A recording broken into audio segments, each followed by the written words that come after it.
Hey everyone, this is the Twins with the Grand Old Time Cast, and today I am joined by Sergeant Reynolds, or I guess retired Sergeant Reynolds now, and we're just gonna pick his brain about his life and times in the military. So first things first, Sergeant, who are you? Where are you from? And how did you become to be you? A lot of bad choices, and my name's Jordan Reynolds, and I'm actually from Sperry, Oklahoma. Stop the interview. Pretty much, yeah. Honestly, if you don't know anything about Sperry, it has a gas station, and now because they sprout out everywhere, a Dollar General. So, other than that, Moving up in the world. we moved to Owasso. Yeah. I graduated, and moved out of Sperry. Yeah.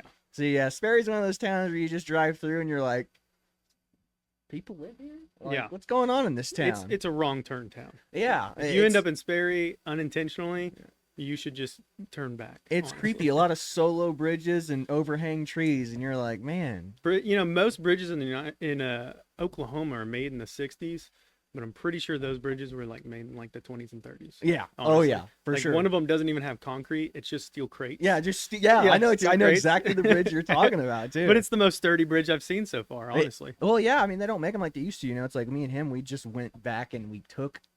Grandparents passed away, and we found a deep freeze in there from like the 20s. Like we took this thing's still working. It's still working? It's in my house now. So I'd use that thing. it's amazing. Yeah. Yeah.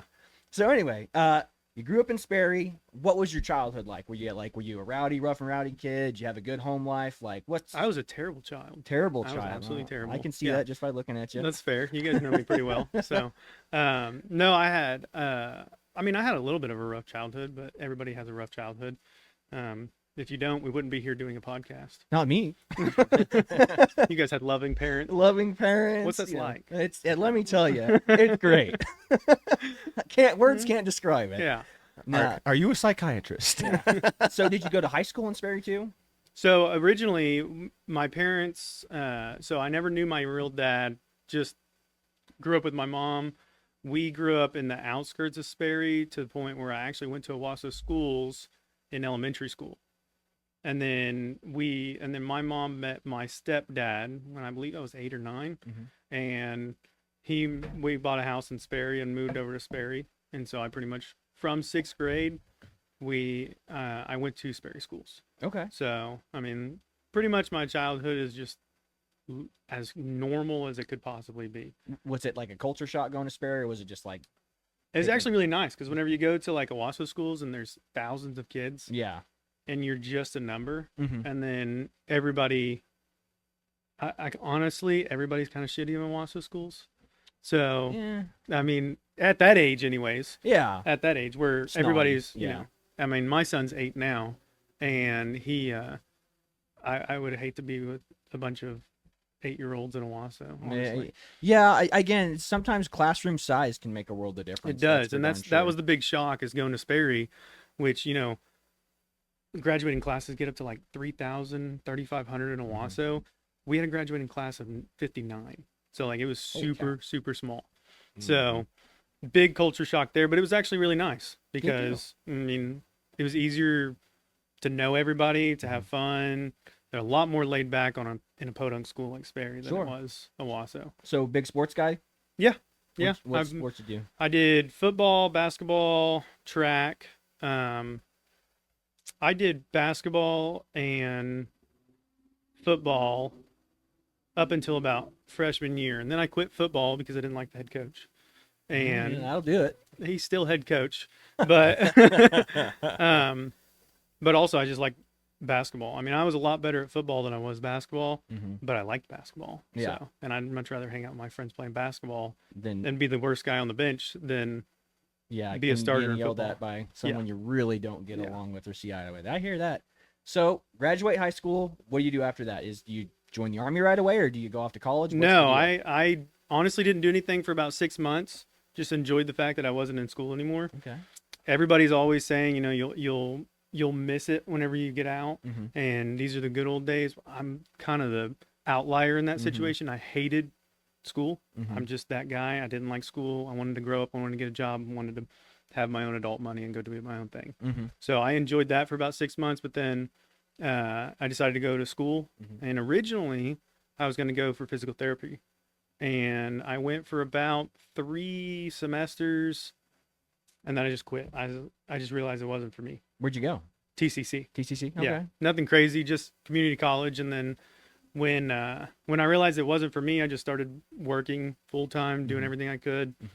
And then I actually met my now ex-wife, and it wasn't a bad thing. We're still very close, and co-parent very well. Consider her a friend.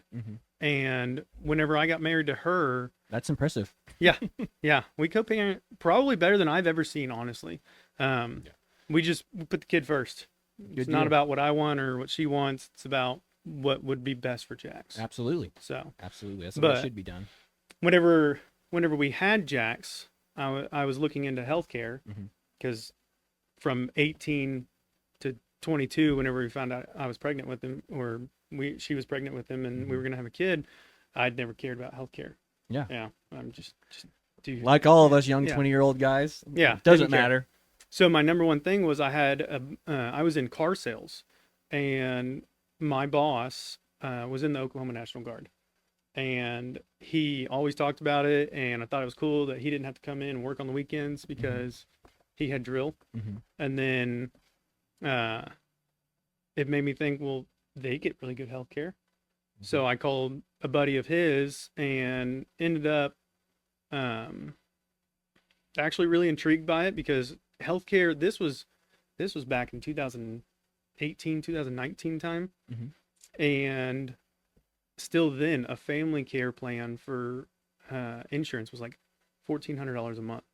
Yeah. Like, it's insane. Yeah. And that's a whole mortgage payment. And so I was like, well, maybe I want to join. I've always thought about joining the military. So I went and talked to him, and it ended up being a good thing to do. So I 100% definitely a patriot, but I went in for all the benefits. Absolutely. So definitely. There's no wrong reason to join. Yeah. I mean, there's a reason they put the benefits out there, is because sometimes patriotism isn't enough for you to literally sign your freedom and soul away to the federal government. That's true. Because we trust them. Absolutely. Yeah. Absolutely, man. So what year did you take the plunge? 2019. 2019. So you took the plunge in February 2019? 2019, I went to basic. Basic. So did you do did you go like to the drill at the RSP? No, I didn't weekends, or RSP. no, That was so weird. So my recruiter was really cool, Mhm. and he was a friend of a friend. Mhm. So he actually made it. I was like, do I need to go anywhere, do anything? He was like, no, man, we're just going to sign papers, and you're going to go to MEPS, and then I'll tell you where to go to get on a flight to go where you need to go. And that was it. Nice. And then, so I showed up to MEPS. Funny thing, I never met my recruiter other than talking to him on the phone. And he told me when my MEPS date was. He said, be here at this time. And so I went. It was in Oklahoma City. He's a funny guy. He had another recruiter from the area come pick me up and drive me to Oklahoma City to go to MEPS. He dropped me off and was like, there's the building. And so I went through MEPS. It was MEPS was pretty easy, Yeah, it's just boring as hell. It's super boring. It's super invasive. Yeah. It gives you a taste of Army life, though. Sit and wait. Sit and wait. Yep. Sit, wait. Well, here's the funny part, though. You say that. We have talked to people who said that the Oklahoma City one is one of the best run ones they've ever been to, because they said they went to one in Texas, and I think there was one in Kansas. And Texas they said kids it was and awful. Kansas kids come down to Oklahoma to get processed for MEPS. Really? Yeah. I If never they knew that. can, yeah, that's if you think about it, that's crazy. And we're just like, and here we are, just like, I thought it was bad. I didn't think it was the best thing in the world. I thought it was pretty bad. And they're like, no, dude, this is awesome compared to any other one. That's pretty bad. They need to get that figured out. Oh yeah, well, I mean, it's When just, Oklahoma's the standard, that's whenever there's a problem. yeah. Honestly. But again, MEPS, it is a good entry level Army experience for sure, because we're like, gosh, I hope it isn't like this. And you're like, it's like this every time. Every time. And then you go to basic training, and the first thing you do is the exact same stuff you just did at MEPS. You're like, is this a joke right now? Yeah. It's crazy. It's so way worse. you go to MEPS, you go to basic training. How is basic training? Where did you go for basic training, and how? I went to Fort Sill for basic training. Fort Sill. So it's called OSAT, where you just basically, you're going to do basic training and AIT back to back. Yeah. One place, you don't have to go anywhere else. So showed up to basic training in April, and it's kind of weird. Like most people show up and they get to basic training, and that's basic training. Like you show up on a bus, and the moment you get off, that's smoke show, and then you just go into basic training. Mine was weird. I was there for 6 days, waiting to actually start basic training. So we just in this little area, and we were all the holdovers and stuff that either they're medically getting discharged because they couldn't cut it, or they were just not fit for the Army. They were basically in charge of all of us. So literally all the people that couldn't cut it were in charge of the people that were about to go into basic training. So we were there for 6 days, and we would do nothing, but we were scared shitless because we had no idea what was going on. We thought this was basic training. No, actually, I had very similar experiences like that for me. It was like that for you, but you're only there for like 3 days or something like that in that holding place. What do they call in processing? In processing, Is that so? You're there and you do again all that same crap you do at MEPS, and then after you get done with all that, you get. I mean, this is where you get your uniforms given to you. This is where you go through and do the hearing and stuff again. And you're just like, why again? We just literally did this at MEPS. Like, why is this happening again? But it's just kind of one of those things where I guess it's a fail-safe where, they're afraid people might somehow cheat the system. But I mean, the MEP system, it's run by military personnel. So it's like, how would they cheat the system there? There's no way to cheat this. Like, there's literally a dude who watches you pee in a cup. There's literally a dude who makes you squat around and walk naked, on the floor. Be like, we got to make sure all your joints are functioning properly and all that crap. So I don't get why they made you get naked to do the squat. Well, yeah, I was always by myself, just with the doctor, and he was like, "All right, now bend over," and I was like, "Excuse me." Feel both hands on your shoulders. Yeah, exactly. You know what I mean? What I'm talking about. But yeah, so you finally get sent off to basic training. How is that? How was your basic training experience? Basic training. I mean, it was a little bit weird because I don't know. I think mine was softer than normal. Honestly. How so? So I did what everybody else does, and it's the same reason you guys make your videos, is because everybody wants to find out what they can about basic training, IBOLIC, schools, whatever, online before they go, so they're not surprised. Yeah. And so I was watching, what, are there phases and everything like that, what to expect, what not to do, what to do. And when we got there, I mean, of course you get smoked until you can't do it anymore. And that's the whole point. Can't do anything right. Even if you're right, you're wrong, because that's what they try and do. But I mean, I think mine was pretty chill, and I think it's because I think our cadre got a class that they were not expecting, and so they weren't really prepared for it. So it was more of like, I think they half-assed it. I mean, not to say that they didn't do a good job. I'm just saying, like, I feel like everybody's basic training is, it was so structured and everything, and I think some of my drill sergeants were newer or about to get out. And so, like, I think that they were just like, yeah, you guys go clean your bays. A lot. Yeah, I think, I mean, it's the way most of it is. Like, we had drill sergeants who had no interest in being drill sergeants there. So, like, they were the really chill ones, like, you had the drill sergeants who were hyper motivated to be there, and you had the drill sergeants who were the best at their previous unit, so they were forced to be drill sergeants. So they were like, again, I remember asking the drill sergeants that didn't want to be there, I was like, what? Do you like it? And they're like, nope. And I'm like, would you go back? Do you miss your old job? And they're like, yes, I hate this job. I want to go back to my old job. I think it's whenever you're a 6, you have to do an assignment, whether it's recruiting or drill sergeant school, and nobody likes recruiting. No. And especially not because you're based off of your performance, and it's no longer how fast can you run and how well can you shoot. It's sales. It's sales, yeah. And if you're not a salesperson, that's not what you want to do. A lot of people don't want to lie to kids who are living. Yeah.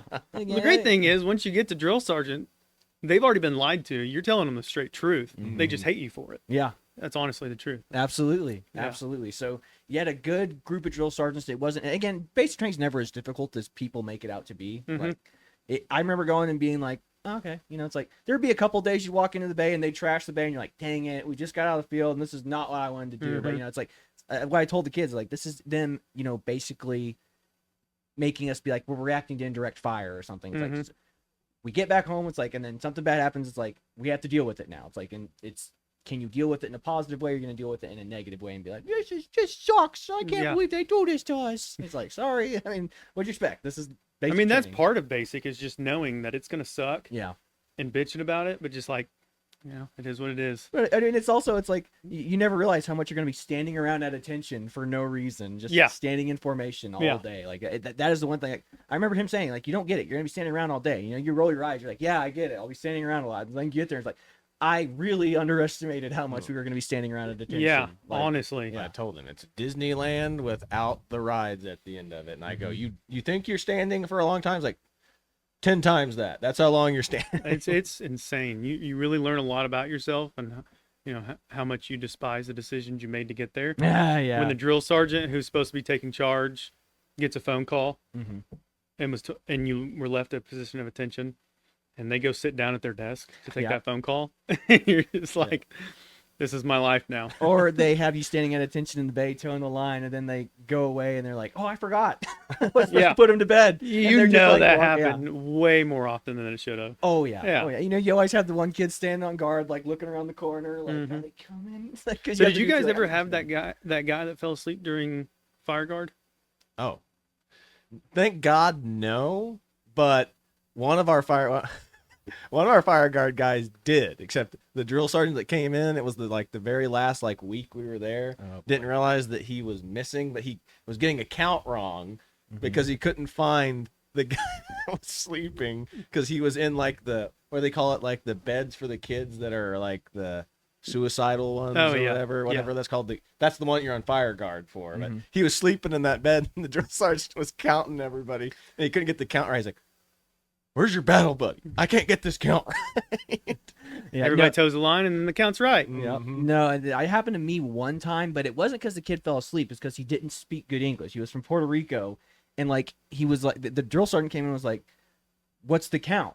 And he was like, and he just didn't understand what he was saying very well. So he just kind of smiled at him. He goes, "Are you just gonna smile at me?" He goes, "Everybody get up!" Dang it! He just didn't understand your question. You were asking it too fast. English isn't his first language. Hey, but that's the thing about basic is it's not about, we get it as people. Like, hey, that guy's from a different place. He's different culture.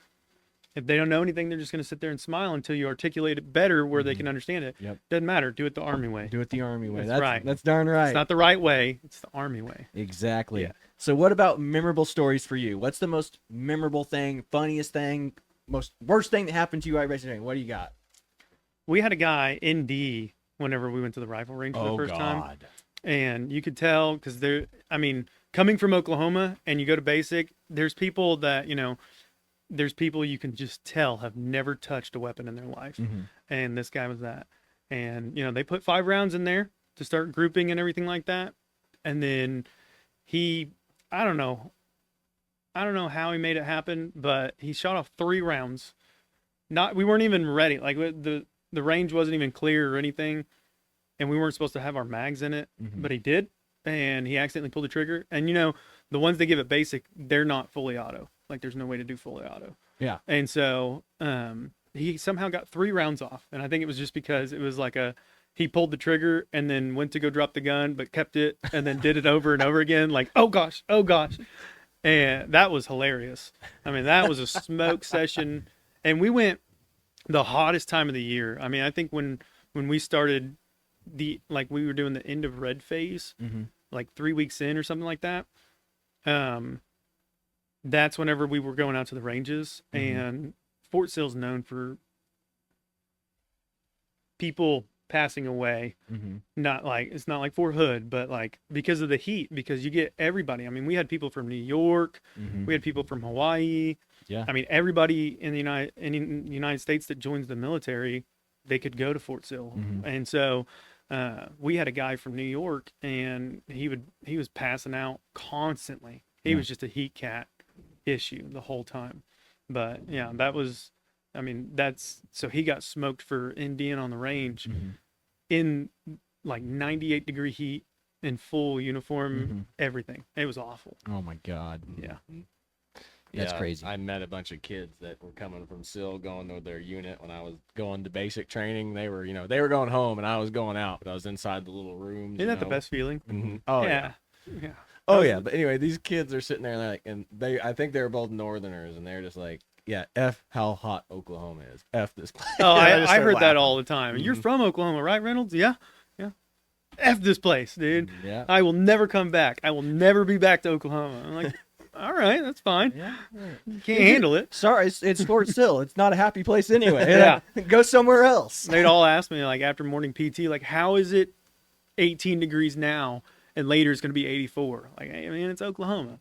We get a little bit of everything here. She can't. This state. She can't make up her mind. Yeah. She does what she wants. She's like a bipolar woman. Like she's real pretty, but my God, she's gonna make your life. Pretty ones are the miserable. ones you got to stay away from. But yeah. So, any other good stories from basic training? I mean, as far as memorable, that was one of the most memorable. Other than that, I mean, it was a pretty basic, honestly. Mhm. It was pretty chill. I mean, you learn pretty quickly, and I think I remember the conversation we were having in the bay whenever we were like, it's really hard to get kicked out. Mm-hmm. You have to try to get kicked out. Yeah. Yeah. As I've learned, you basically have to commit a felony to get kicked out. Of the Mhm. Army. Yeah. You know, I was talking to Chad about this the other day as we were doing like how to survive Bullock videos. I think Bullock is the only schoolhouse where we were able to actually peer people out. Like, Really? Yeah. So I went to basic, and they did you do preps at basic training at all? Like you prep like who's the best soldiers and who's the worst soldiers? No. Well, we did at Fort Jackson, and they're like, who do you think is the best? Who do you think is the worst? You know, so we would do like our top 3 people, and we'd be like the top 3 bad people. Mm-hmm. And you know, it's like the drill sergeant's basically implying it's like, who do you want to see gone? You know, you're like, Yeah, pretty much. These people, these dirtbags, get rid of them. You know, and you're like, yeah, I can't wait to see what happens. Nothing.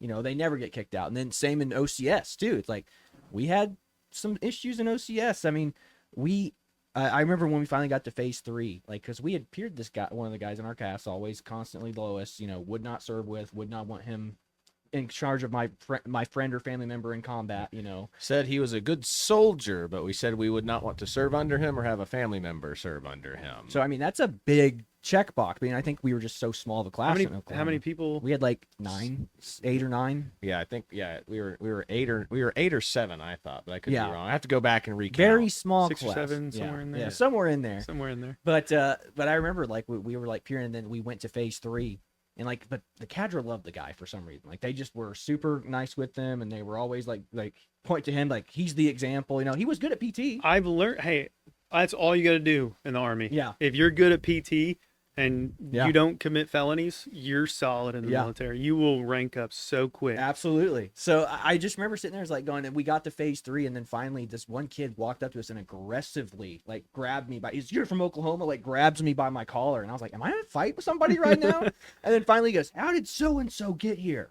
How did this guy get here? And I was like, and I started laughing, you know, like, so I'm laughing in the guy's face, and I was like, oh, thank God. I thought me and the rest of the guys thought we were crazy. Like, Yeah. we've been gaslit so hard by the cadre that he was a good guy, and we thought we were just scumbags for wanting to get rid of him. You think that maybe they were trying to convince you guys that Maybe a little bit. Probably he was a young guy, so it's like they're like, you guys need to have some. We were old class of Yeah. like, Our class was all made Like, of we were like 30 late 20 to 30-year-olds. we were like 33, And, yeah. 34, 37. And we then- had two chill on that. we had All right. two 24-year-olds, and he was one of our 24. I think he might have just turned 35 because he was so proud of the fact that he wasn't the youngest in the class. So yeah, but yeah, That's crazy. it was bad. It was bad, and I remember at phase 3, like that guy grabbed me by my cross. How did this guy get here? How did you guys not peer him out by now? And I was like, we tried. You know, that's one of the things I learned in the Army is being like a real shitbag. Mm-hmm. Like, you got to do it in the right way. You got to do it like shitbag for the people. Yeah.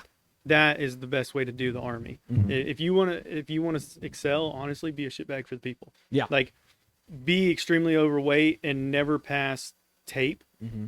but then run your 2 mile in great time. Yeah. Like, that is it. Yep. Honestly. Yeah. Like, if you got beer cans rolling out your vehicle before first formation, but you run that 2 mile in a perfect time, that's the best way to do the Army. That's true. That's so true. Sad but true. It is. So AIT. So I guess no AIT. It's OSET for you. So was there anything memorable about OSET? I mean, it's all just one congruent thing. Did Yeah. anything stand out in OSET at all? Or? No, I mean, it was super simple. You think AIT would be a little bit more difficult going in because Mhm. you're like, okay, now I'm a soldier, but then they tell you you're not really a soldier. Mhm. That's the whole thing about the Army is, and you guys know this. is Yeah. every step of the way, they're like, all right, you've done it. Now you're a soldier. Mhm. But you're not a soldier. You haven't been on deployment. But you're not a soldier. You haven't gone to AIT. Yep. You're not a soldier. You haven't, gone to school, airborne school Yep. or air assault school. And so it's a constant, but you're not a soldier. Like, yeah, exactly. There's no winning because there's always going to be that one guy that has more experience than you that always. You're not, but it's like at the end of the day, it's like we all wear the same uniform. We're all on the same team, but there's always going to be those gatekeeper guys that are like, no, you're not good enough yet. You're not good enough. Like, then you just kind of look at them, is anybody ever good enough?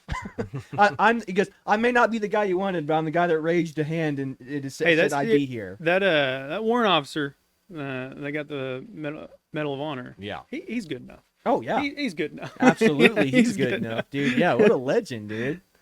But yeah, no. So past OSIT, you get out, you graduate. How does going to the unit look like? So normally, the next month you get back, they tell you to go to Oklahoma City to the AFRC and you'll end process. Mm-hmm. Well, it took them 4 months to get me to AFRC. I don't know why, but they did.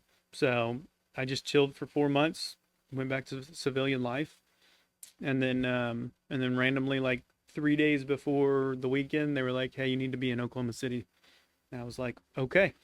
So that was a real culture shock because you go through basic and AIT, Mm-hmm. and they teach you like the military is very serious. Mm-hmm. And it's very on this. You always be prepared to be in a shitty situation, in the sleeping on the ground, Mm-hmm. hating your life, and then you get to AFRC to get like in processed into your new unit Mm-hmm. and your new battalion, and they're like, "Yeah, you guys are good to go. Yeah, I know it's lunch, but you can leave for the day. We've done everything we need to do."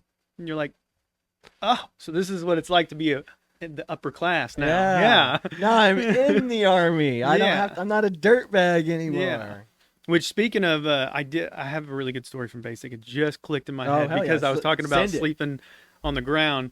So we were doing the forge, and the last week before you're done and you're just waiting on graduation the next week. And we were on like day 3 of 5, and we went to sleep. It's 100 degrees out. We hate our lives. And we're sleeping on the end of this hill where we do the Nick at Night. Mm-hmm. And we were supposed to do Nick at Night the next night, and it was just a normal night. We go to sleep. Everybody's in their triangular sleeping pattern. And then what's it called? Like an apex? I can't remember what they call it. But it's like the most fortified way to sleep. And it's a triangle. It's just not a circle or a square. just call it the tactical Dorito. Tactical Dorito. Mhm. Yeah. So I was almost on one of the points, and I'm nearest from the range, closest to the road. And we go to sleep, and there was a guy that was from Boston, and he was just every stereotypical Boston guy you've ever met. But like I had two guys there. One was from like New York, like he was New York, and short little skinny guy. The guy that you're afraid is going to swindle you on the streets of New York. All right. And then there was this Boston guy, and he was a like 5'10", and he just had that Italian face, like that thick Italian face. And he was a little fluffy. His name was Shiloh. And we called him Shiloh because I could not pronounce his last name. Nobody could. And he talked like this. He talked like this, and I love talking. He was the nicest guy, always upbeat. Hey, Reynolds, what are you doing today? Like, what are we gonna do? You want to go get a haircut? And like, he was the coolest guy. I'm telling you, I love Shiloh to death. I hope Shiloh sees this video and he hears me, because I never got his phone number. Yeah. But Shiloh was cool, and we go to sleep, and it started to drizzle and rain because it's Oklahoma. So I pull my sleep sack over my head. I'm sleeping hard, and I get woken up, and it's raining. It's pouring rain, but you sleep through it because you're tired. And so I get woken up to Shiloh just screaming, "Reynolds, Reynolds!" I said, I woke up. I said, "What?" And I'm thinking we're getting smoked or something. I open up my sleep sack, and all I see is Shiloh looking down on me, and he says, "There's a tornado." And I look above him, and lightning strikes, and there is literally a funnel right behind him in the field. I mean, there is a legitimate tornado, and all these people from like New York or Washington and Nevada, they don't see these, and they've only seen them in movies, Twister or something. Yeah. They're losing their mind. So I'm like, what? And so I look up, and you see 200 people half dressed, because you sleep in just your shirt and your pants and maybe socks, or if you don't have any more, you try and dry them out for the next day. Yep. Is you see all these people, you're seeing gear flying, like ponchos. You see the tent from the cadre, and they're all going towards the storm shelters for the tornadoes. And I was like one of the last ones. And Shiloh was nice enough to say, Reynolds, there's a tornado. And so as soon as he saw that I was awake, he took off. And so Every man for herself. this was like a movie because so I jump up and I slip my boots on and start running. And I mean, it was a good quarter of a mile run up the hill to get to tornado shelters. I'm not kidding. It was like a movie. I looked to my left and I saw somebody's poncho get caught by the wind and they fall down the hill. Oh my God. Someone else is running after them. You see the drill sergeants at the doors. Get in. You see people that don't have anything and they're freezing inside. We get in there and it felt like a A sauna. no, actually the opposite. Oh. Because the wind from just brought in a cold front, which caused the tornado. And it was just so cold in there, and everybody's soaked, and I get in there, and all I hear, I mean, it was like a, I don't want to put it that way. It was like An orgy. I was thinking complete opposite. I was thinking more of like it was like a chamber. Oh, yeah. Gas chamber. Yeah, it's like a gas chamber because you get in there, you got people that have, like only shirts and pants on and no socks and shoes, and they're just sitting there shivering. And then the drill sergeants turn around and go, gas, gas, gas. It was a crazy ordeal, but then as soon as we close the doors, you just hear everybody shivering, and then you just hear Reynolds. I hate it here. Like, what are you talking about? You're getting cultured, boy. Yeah. 3 hours later was wake up. So that was nice. That was really nice. They didn't care. You better find your gear. Yeah, no kidding. Yeah, find your gas mask, all your SI. Oh my gosh. Yeah, That's hilarious. That was, I always forget about that. I don't know why, but I just think of all the trauma, trauma bonding from basic. But that was honestly the best story from basic. Straight up tornado. We're Oklahomans. Tornadoes are just kind of normal for us. We're like, tornado. It's not going at us. I'm like, okay, yeah, we should definitely go over there. But everybody else is just freaking out, just tents and people. I can still see it like it was just last night. People flying down the hill, gear, tents, everything. Oh my God, that's awesome. I love it. The tactical tornado, man. Yeah, that tactical tornado really put a damper on our training. And we had our combatives. They called it combatives finals, is where you just get to call out whoever you want to basic the next day. I know exactly what you're talking about. And we had that the next day. So everybody's exhausted, miserable. But yeah, that was where that I'm thinking of that as like the crap. And like you're in the shit, having to be enlisted in the Army, and then you get to AFRC to get in processed in the Oklahoma National Guard, and they're like, if you're sleeping in a hotel, let us know where you're gonna stay. And I'm like, yeah, I've made it. Yeah, I've made it. Yeah, we did it. Yeah, we did it. Okay, so do the AFRC, get transferred to unit. What is it like when you get to your first unit? Did it like meet the expectations of what it was gonna be like, or just no? Wow. No, it was much better. So, Bravo 1st and 160th is probably the most degenerate unit in the Oklahoma National Guard, but we are the most efficient. And I didn't know that. So whenever I showed up, I'm thinking, dude, I'm sitting here burning off hairs and strings on my uniform, making sure everything's squared away. Like I'm about to meet the president. And I get there and we walk in and they're like, all right, guys, if you're wearing a beanie, take it off. We're going to do it inside. We're not going to do first formation outside. It's kind of chilly. Yeah, guys, you know what needs to be done. Get it done. Call those people who aren't here yet. And I was like, hold on. It went from like prison to like boot camp. And like not basic boot camp. Like you went to summer camp. Yeah. And I was like, well, all right. So then I slowly learned that it doesn't matter if you're high speed 24/7. All that matters is whenever we get on the gun line for artillery, as long as you're the fastest and most efficient with what you do, they really don't care. Yeah. And that's true. We had DUIs, we had promotions, demotions, every drill. We started having ceremonies for demotions, like they were promotions. Hey guys, we got, staff sergeant going to master sergeant, and we've got sergeant so and so going to corporal. Everybody give him a round of applause. Oh my god, No, that's the Freddy Guard bullshit. Yeah, right that's there. exactly what it was. Yeah, it was and anybody who has been in command of the 160th or anywhere in the 45th will tell you that Bravo 160th is the biggest problem child degenerate unit there is. But for some reason, we always have the most qualified people, and we get the job done better than anybody else. It has always been that way. Well, and that's kind of how it's always been described to me throughout the Guard is like even the engineers, like they're like, yeah, I hate using the old saying, work hard, play hard. But I mean, that's kind of how it is in the Guard. Like the guys, we have so much to do in a short amount of time, but they're like, if you get it done, we go home and we get to do fun stuff. It's like, Exactly. hell yeah, dude. I mean, and that's what's pretty great. I try to even in my platoon now, a bunch of guys, like they're bringing grillers and cookout stuff for the patrol bases. Like, hey, if we go out here and we do patrol base operations, and I think you guys did good enough, and we do some night ops under nods, like said, yeah, absolutely, you stay up as late as you want and cook as much food as you want. I don't give a damn. And the first 3 years of my enlistment with the Oklahoma National Guard wasn't like that. We went out after the workday was done on the first day, and it was a struggle to get home the next day because we were so hungover, or we went out and partied too hard, because it's kind of a let loose.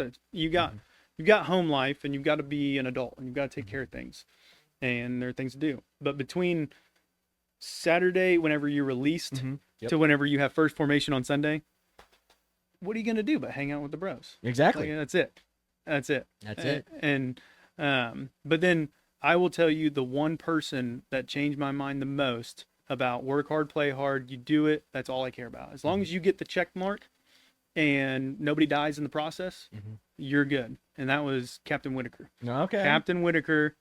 He's the man. He honestly, and he will tell you firsthand, just like I will, we didn't get along with everything. I did not agree with everything he did. Yeah. Everything he told me to do. And I for sure spoke my piece about it. And I'm sure he has reserved feelings about that too. But I respect him, because there was a weekend, I think it was last year, honestly. We went to I think it was Chaffee. We went to Chaffee, and it was either Chaffee or Sill, and we went down there for a live fire. And I think we were supposed to get storms. We left Friday morning to get there, and we were supposed to get storms at Saturday at 4 p.m. Well, when you get there, you in place and everything, and then you start comms and make sure everything's talking and everybody's on the same page so that you can shoot. And it usually takes all day Saturday to get to that point, and then Saturday night you're shooting all night, and then you convoy home. Well, he was like, hey, I don't want to be here. I know you guys don't want to be here, because if I don't want to be here, you don't want to be here. So we get there probably 2:00 in the afternoon. And at 2:00 in the afternoon, he made a point from the brigade battalion level. He did everything he could to make sure everything was lined out. We shot all of our rounds overnight. I think it was 300 and something rounds. We shot all of them overnight, got our qualification, and then on Saturday morning at 6:00 in the morning, he sent us all home back to the armory. Nice. It's unheard of in the military, period. But he talked to the battalion commander and was like, hey, we did our thing, and my guys, this and that. And that was the most respect I've ever had for someone in uniform, ever. Yeah. Whenever he went to bat for his guys, which is exactly what officers are supposed to do. Yeah.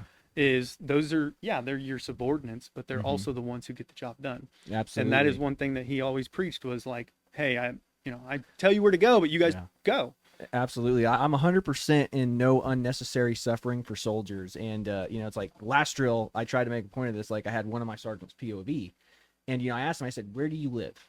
And because, he POV'd there. But we all got bused from, Bartlesville. Yeah. So I look at him, I said, where do you live? And he's like, I live in Bixby. And I said, so I was like, I'm going to push this up to the commander. I was like, hey, sir, one of my sergeants here, we're we're all going back to Bartlesville, but it's late. It's like 11 o'clock. We're all tired anyway. It's like we're gonna get there and go sleep. His house is actually closer than the base is. Like, can he just sleep at his house and report at like 7 a.m. or 6 a.m. tomorrow morning? And like, CO was like, yeah, I approve that. It's like, and that's what you do. It's like, I just literally said, he was like, thank you, sir. And I was like, hell yeah, dude. Yeah. Like, if I had that option, that's what I'd be doing. I'd be like, yeah, I'm just Yeah. going home and sleep with my wife and kids. And then I'll drive to the drill and finish out the day tomorrow and go back home as soon as we get released. Yeah, that's what I wish more people had that mentality. Yeah. But the hierarchy of the Army Mhm. makes it to where, lieutenants, captains, majors, they all think that the guy above them Mhm. is going to think less of them. Mhm. So they're like, no, we should full Army this thing. Mhm. And not Captain Whitaker. Captain Whitaker was like, nope, not my guys, not my unit. Screw that. We're supposed to be a unit. Yeah. Suck my unit. Exactly. That is, so that is one thing I will say about him is that was the most pinnacle moment in all of my military career as far as respect for someone whenever he said, no, we're gonna go shoot and come back. 6 a.m. Saturday zonk. Are you kidding me? Yeah, it was pretty nice. Yeah. That's sick, bro. That's sick. It was. It's like it's a Muda freaking 6, but you know what? We're just gonna call it on Saturday. We done everything we need to do. We're out of here, boys. I mean, it really actually ended up better, and this is why people more of higher command should take note of this, is because we actually went home to the home station and we got a ton of admin tasks done where we were, every drill, it's, hey, admin tasks, hey, NCOERs, OCERs, like everything. We got all that stuff done to where like the next few months we were in the green as a unit. So like it was perfect. Yeah. So maybe take note. Too easy, I'm man. just saying. Too easy. Heck yeah. But so obviously that was a good training thing. Like, I mean, so how about any deployments? Like, I mean, obviously you enjoy unit life. It's not too bad when you have good leadership. How many deployments have you been on? How many times have you been overseas? Like, what has that been like? I've only been on one deployment, and that was to the Horn of Africa. Okay. And that was from, I think, February of 23 to March of 24. Dang, that was a long time. Yeah, it was nice.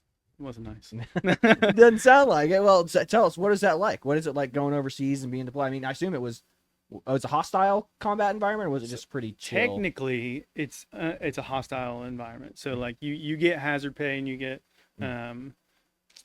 the I think it is hazard pay that they call it, where you're not taxed, none of your income's taxed, and you're considered in a hostile environment. Because the potential's so high in the Horn of Africa. Yeah. Because you're right below, Yemen and Iran, and you're right by Somalia. I mean, it's right by I think it was the Suez. What's the canal over there? By the Red Sea. It's the big one that Iran. That ship got like turned sideways into. Yeah, I know what you're talking about. There's gosh. Yeah, I think the leader of Iran was threatening to cut it off recently, and it's like 75% of the world's oil comes out of it every day. Yeah. So it was a big deal. Oh, and yeah. Now all of a sudden he's not in command, but Well, just like it was a big deal when that ship got turned sideways in there and basically halted trade out of that region for a while. It's a big deal, but we're in a very hot spot. Like if there's anything that could go wrong, it'll be there. It'll be drastic and it'll be very quickly.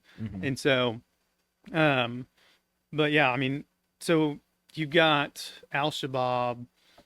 I don't think there was a whole lot of ISIS action over there, but I'm a peon, so what do I know? Yeah. But yeah, so we went over to the Horn of Africa. We were at Camp Lemonnet, and as far as like deployments go, Camp Lemonet's kind of got it all. They've got a Pizza Hut. I think they were building a Burger King when I left. Of course. It's a Navy ran camp, so they've got all the goodies that you'd want. Okay. Yeah. So home's still around. Kind of. It was terrible. I mean, the one thing I hate about it is it's a deployment and you're on a secured location of the United States, but you still had to wear name badges, like when you weren't in uniform. What? Yeah, and not just have them on you. You had to have them hanging on your neck. Yeah, lanyard. Yeah, it was, and your CAC of all things, like your CAC is supposed to be around your neck. Like that's the thing that you're not supposed to show everybody, and we've got you got civilian workers like Djiboutians and stuff like that. Yep. That come in every day and work on the camp, and I mean, how easy would it have been for them to take a picture of an ID or something? Yeah. Or But I mean, I guess they're just worried about incoming and somebody gets blown up. They want to be able to, oh, we can ID this body and here's their CAC and all that stuff. Yeah. That we need to identify them and whatnot. But I mean, you should always have your dog tags on in a hostile environment. So what's the point of the CAC? I don't know. I really don't know. Seems like they just didn't want young, dumb privates forgetting their CAC wherever they went. Honestly, yeah. Yeah, I think that. But I agree with you. Like I said, that seems like a huge security risk. If any of those Djiboutians had just grabbed freaking, you know, one of your guys' IDs, or someone sat down, dropped, like you said, take a picture of it. That seems pretty. You know how many times? irresponsible? I mean, I guarantee you it happened dozens of times a day where CACs were found just laying around. You go to the subway and you sit it down to eat and eat your sandwich, you forget it on the table or in the booth. And I mean, it was a problem.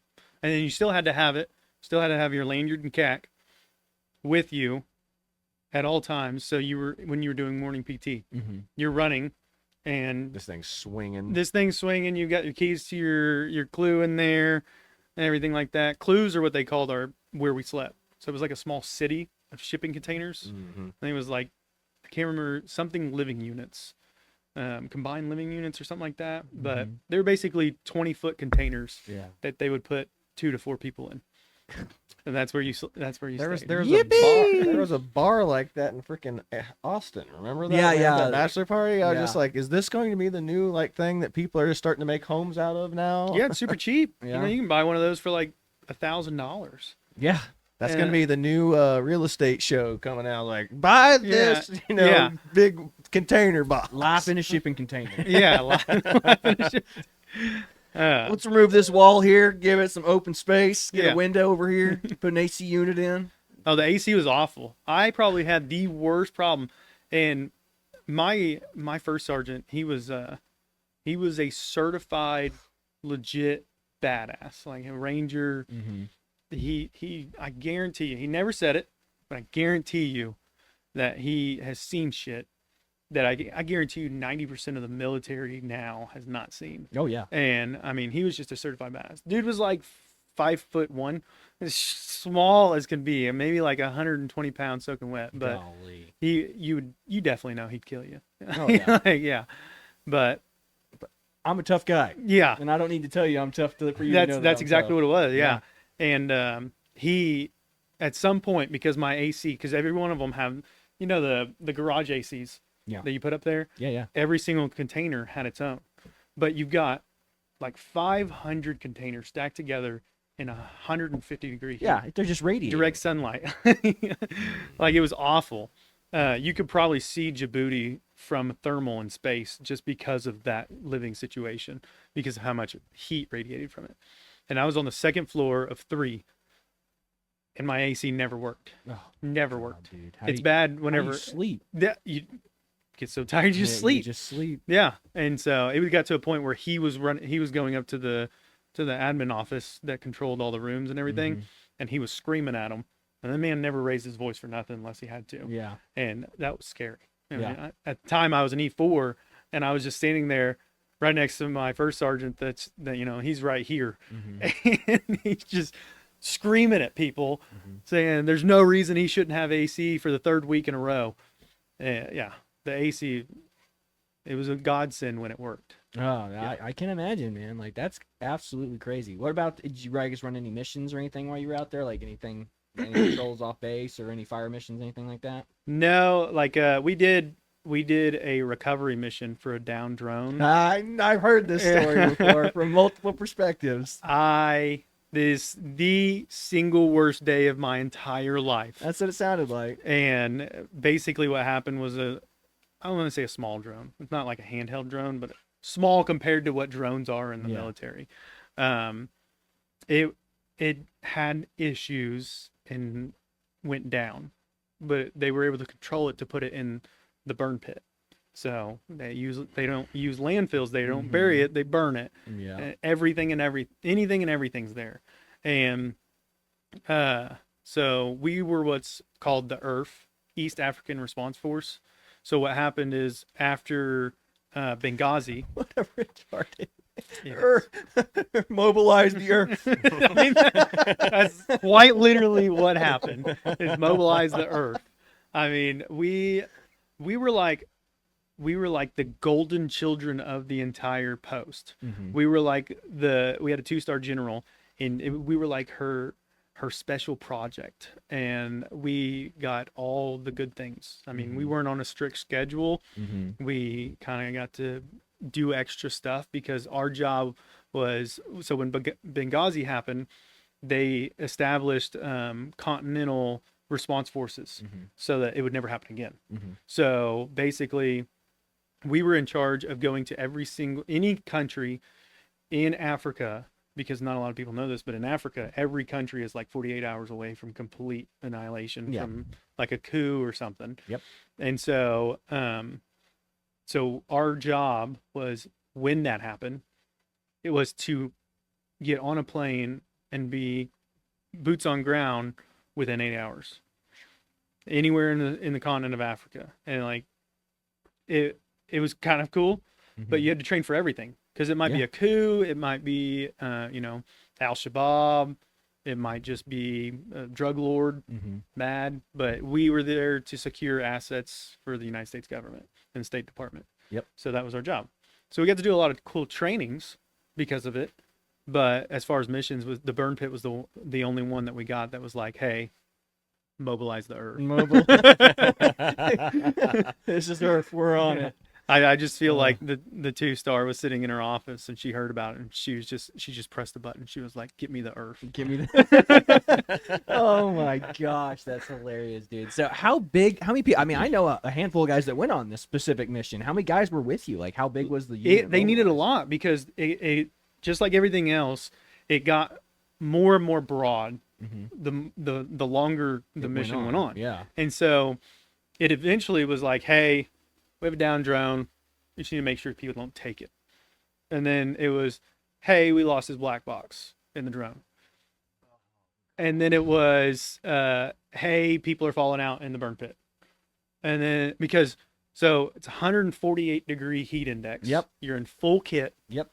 And then if you've ever walked around in the woods or anything, it's 10 times worse, because just mounds of garbage. Yep. And then on top of that, you're in a burn pit. Yeah. And so you've got to wear a gas mask. Oh. And God. so just imagine, you can't drink enough water. Yeah. And then they couldn't get us enough water in time. Yeah. And it was awful. Yeah. So I think it was like a 2.5 square mile radius of this burn pit. And there was just anything and everything. There was cars, there was cow carcasses, mounds. I mean, anything you can think of that was in that burn pit was in that burn pit. All cultures are equal, everybody. All cultures are equal. Oh my god. But the big issue was they put it in the burn pit to control it and not hit the city of Djibouti. But the whole reason we went out there as the Earth was because people live in the burn pit. Yeah.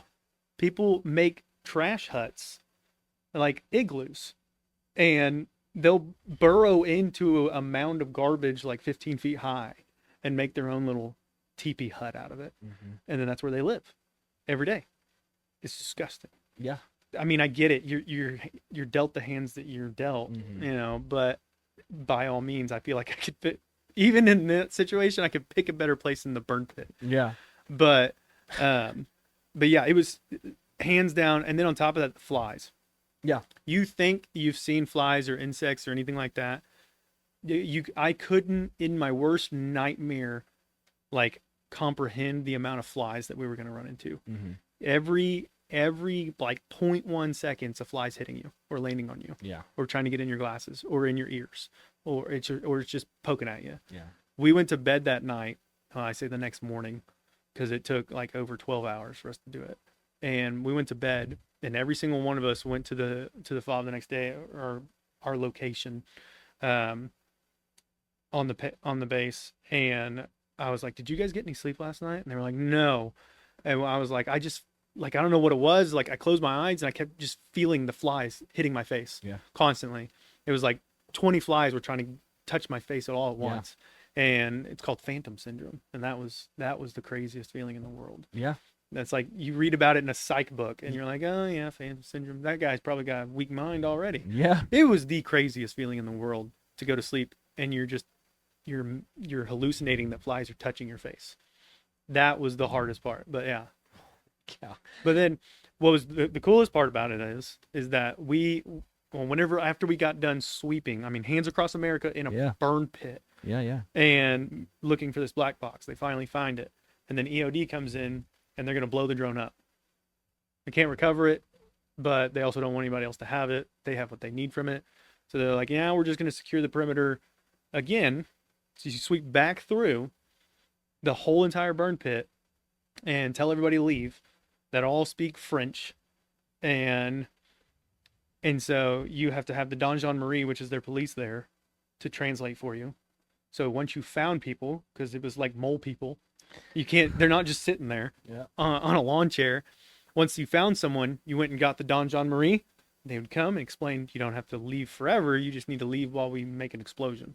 Mm-hmm. And 60 pounds of C4 blowing up a drone was pretty cool to watch. I bet. Yeah. And the burst from it, like a half a mile away, was crazy. Okay, so that's what Yeah. I was about to ask you. How far away were you? Yeah. Close enough to where I was like, I wonder where this thing's gonna go, and then it's just, and then you're just like, whoa, and then it's just like, Oh, it was so cool. holy cow. Yeah. That's crazy, man. So that's the deployment. The deployment in AFRICOM, pretty good, man. So would you do it again?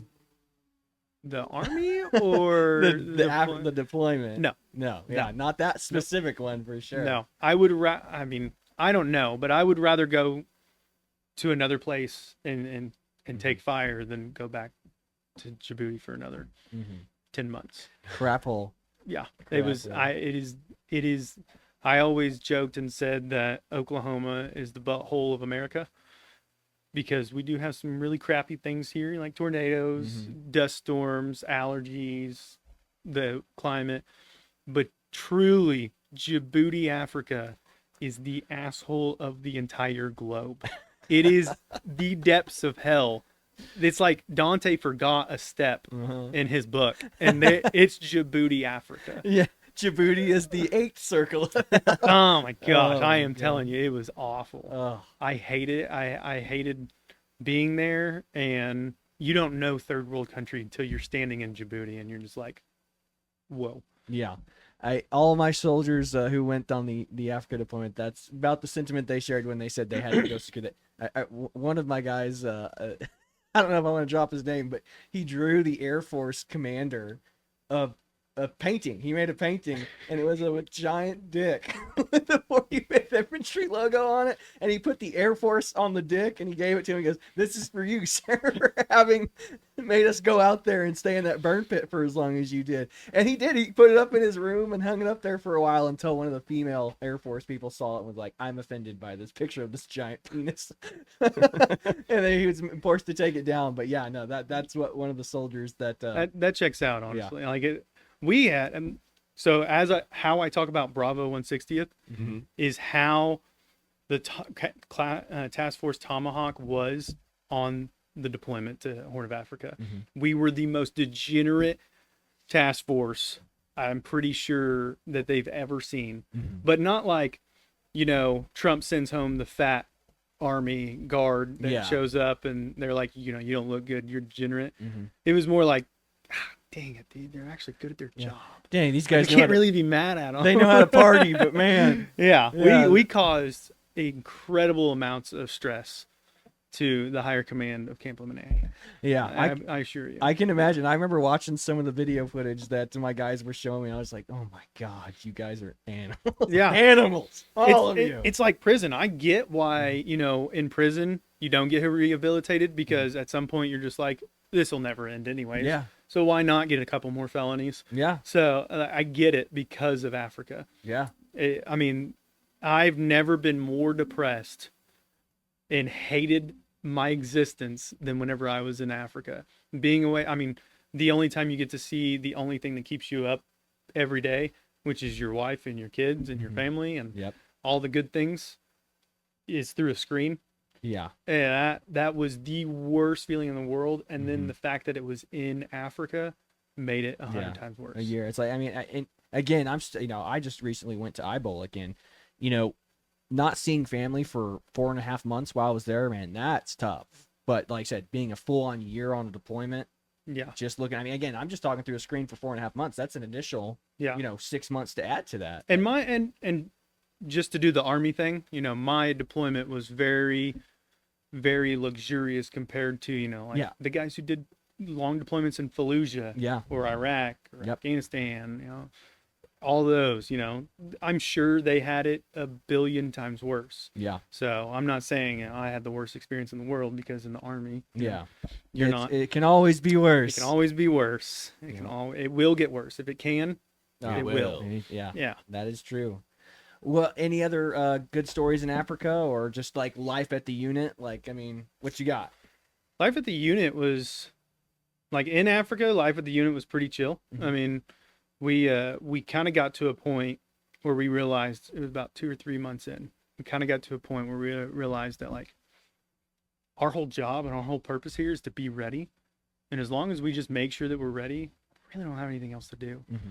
So we actually got to do a lot of cool stuff, but then, but we got to a point where we were like coming up to the to where we were supposed to report every day, Mhm. and they were like, all right, you're all alive. Anybody have any concerns or issues? All right, go home. Don't get in trouble. Don't be seen. Yeah. I mean, it got to that point where, like, just like we talk about Bravo, it's just like, hey, when the time comes, do your job. But other than that, don't get any more felonies. Yeah. Keep your nose clean. Yeah. It didn't happen, but Yeah. yeah. Any other memorable story? And they don't have to be deployment stories. It's just any other like life at the unit stories while you've been here at home, training isms, anything like that. I mean, we could probably go on and on about cool stories. Some of them that should not go on the air. Anything that can stand out that you don't mind putting out on the air. Just any one story that stands out that you don't mind. Not that comes to mind. I mean, that was pretty much the most of it. I mean, at the unit, you always have those guys that like take care of you, whether you're lower ranked than them or higher ranked than them. Yep. Like we have one that's Specialist James, and Specialist James is the Swiss Army knife of soldiers. And like he has these like 4-inch long channel locks, and you can tell James, I need that fixed. And it doesn't matter if it's a Humvee, an LMTV, a generator, a solar panel. He will walk over there with those 4-inch channel locks and fix it and blow everybody's mind. And then, but he saved my ass in the field more times than I can count, because I don't eat MREs. I just won't do it. It's the principle I'm sticking with. It's the hill I will die on. Yes. And so I'll starve all drill weekend before I eat an MRE. And I've done it, but I'm actually in the same boat as you, man. Yeah. I refuse. it's just I'm against it. All right, I've worked too hard in my life to eat an MRE. I don't care how shitty the situation is, but he's that guy that, you're like, man, I'm hungry, and I have this many Pop-Tarts and this many Rice Krispie treats to get me through the weekend. And then I don't know where he'll pull out a broiler and he'll make Spam and cheese sandwiches in the field for you.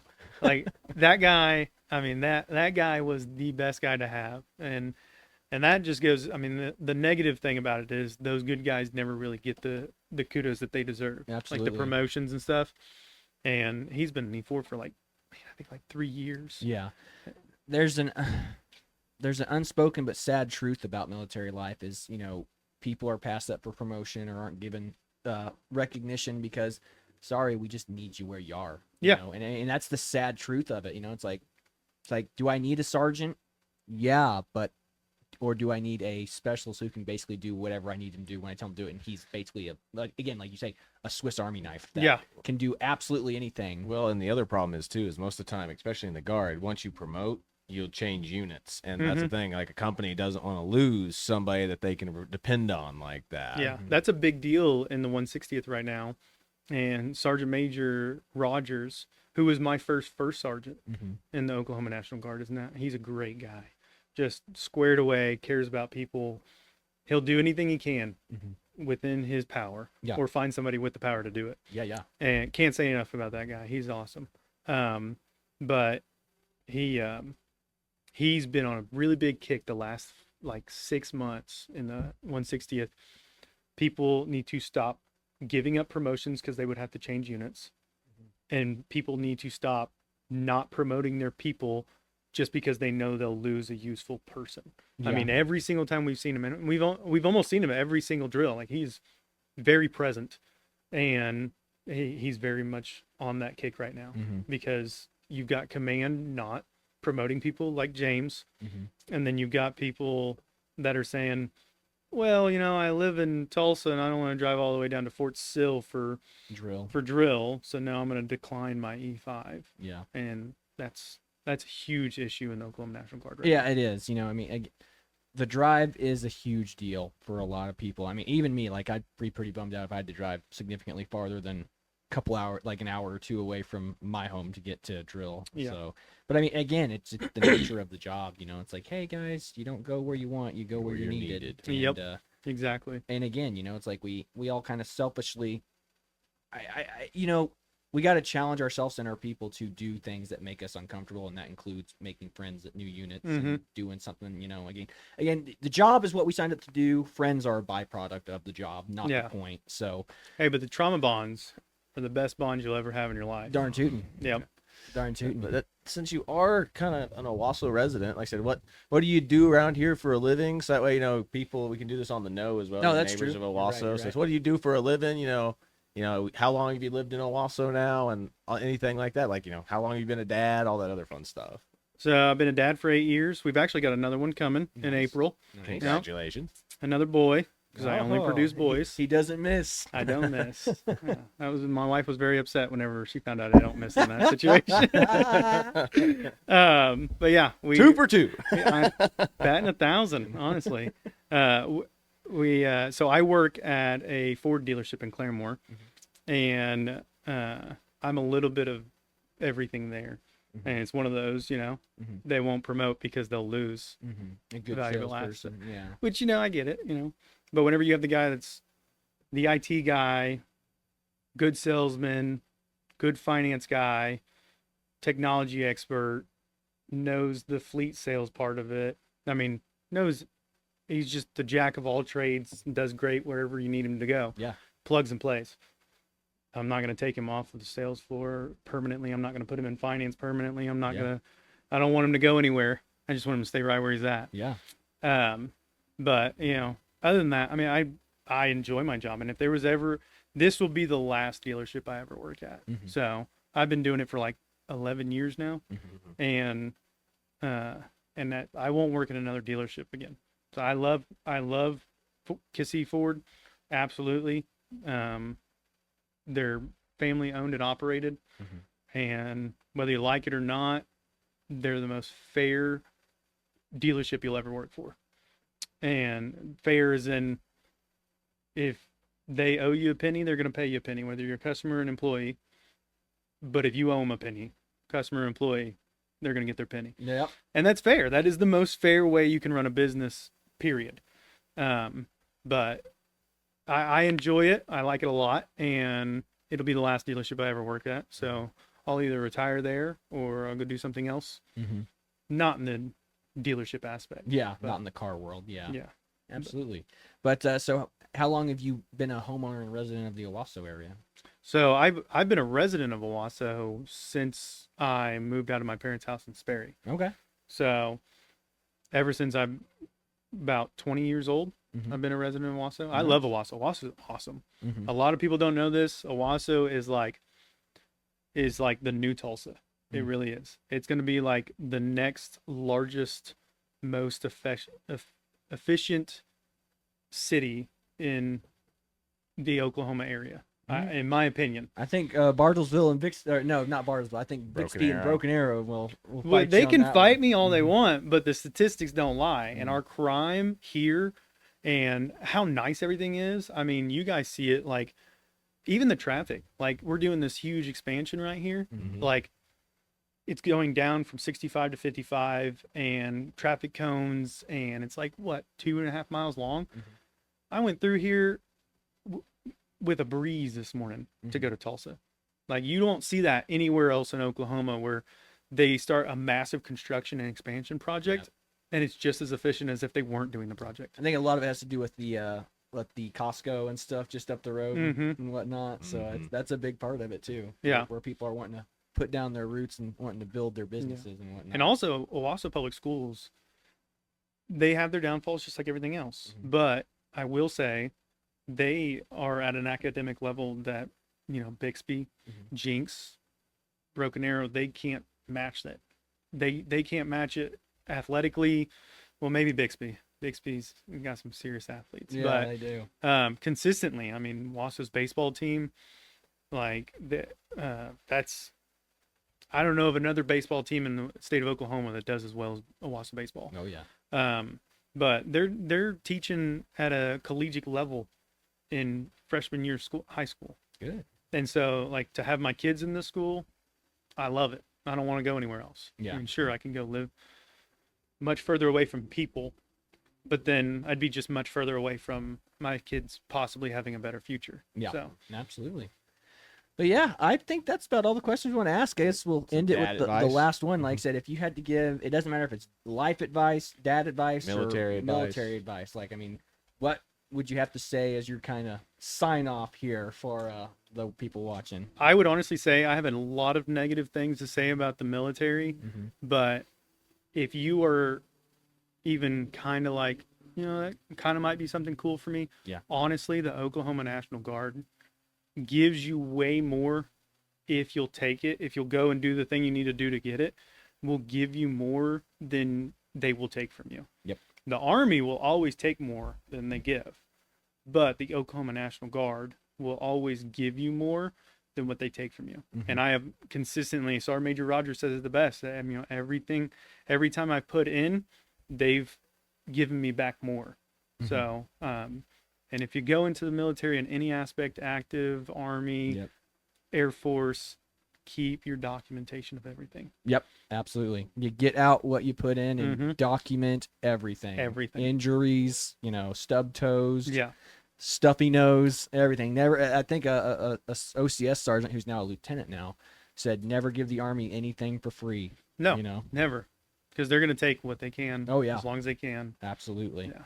Absolutely, man. It's a well-organized machine that looks very chaotic from the outside and on the inside too. But like I said, it actually, there's a reason it's the most efficient fighting force in the entire world too. Oh, yeah. Absolutely. Yeah. But I think that's about all we've got for you. Thanks for coming in on the show and letting us pick your brain for a bit, man. We appreciate it. But this is the Twins with the Grand Old Time Cast. We are signing off. God bless you. See you later, everybody. You're right.